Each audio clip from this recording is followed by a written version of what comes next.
Of all the races that have existed in this world, when it came to making civilizations, weapons, and materials, none were greater than the Noldor Elves and the Dwarves in Western Middle-earth during the First and Second Ages.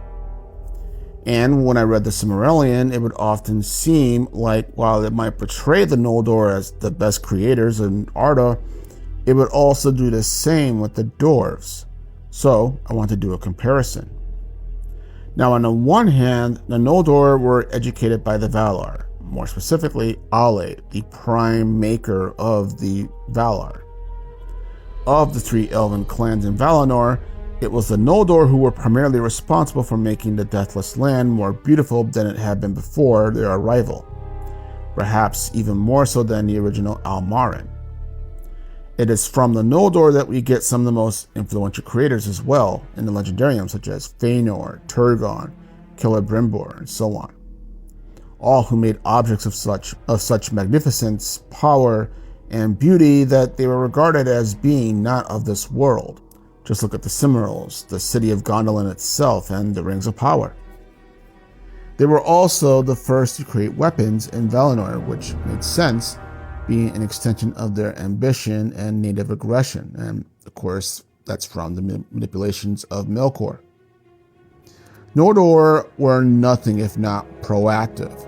The weapons are sometimes implied to have been naturally imbued with spiritual power of some sort that came from the elves' being, so much so that they decimated orc armies of Morgoth during the early wars of Beleriand, and this necessitated the need for Morgoth to create dragons and, in more extreme situations, send out the Balrogs as shock troopers to break the Noldor lines.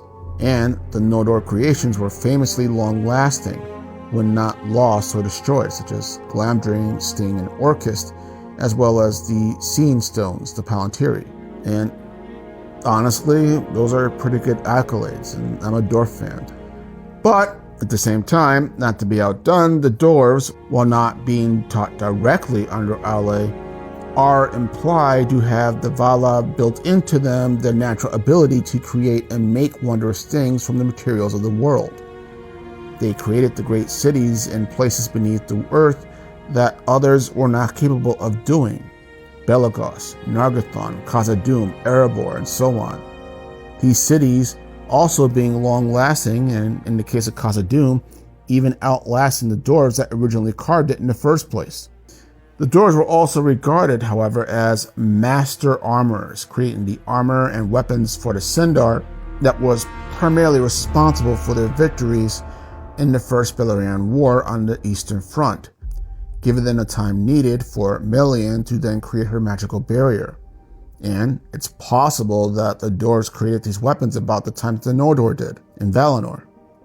In comparison, other Sindar elves who were not graced with these armaments fared much worse against the orcs and were only rescued by the Noldor after a siege was broken.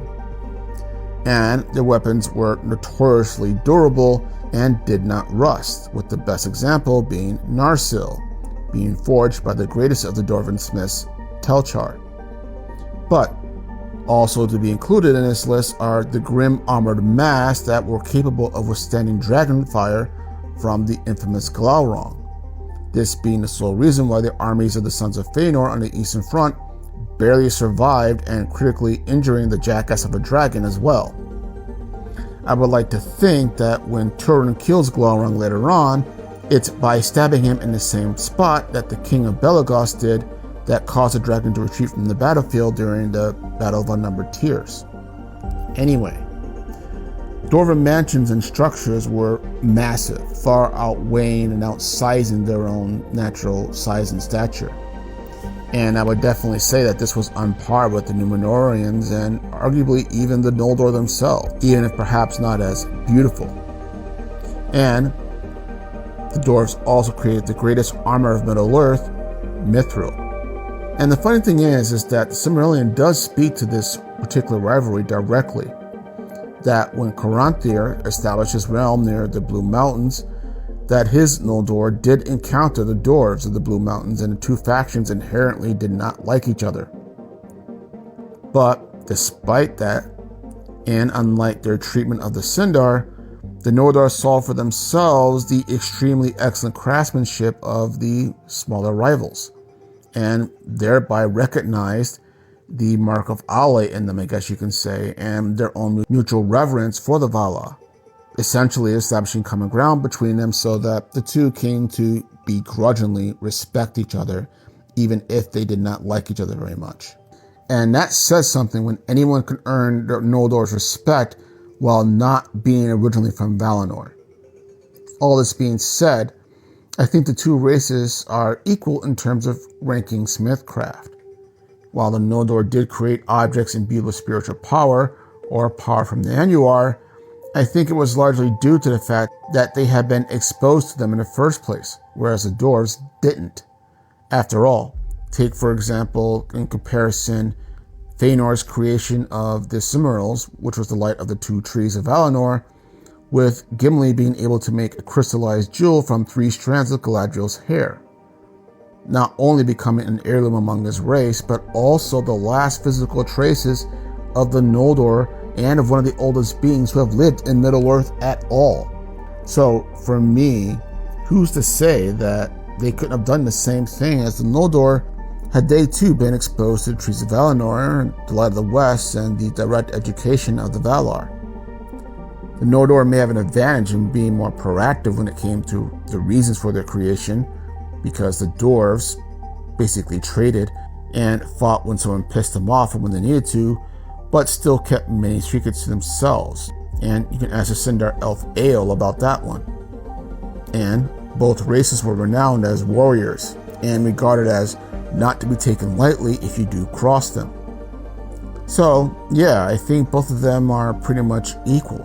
But it also may be a case where I just can't decide because I happen to like both of them.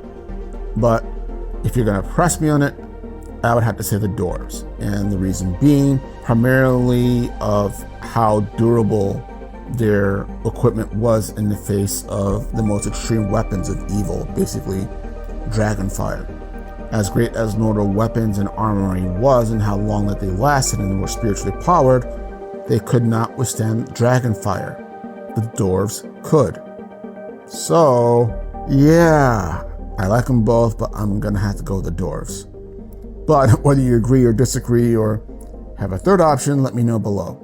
This is Miller Philosopher. You all have a good day.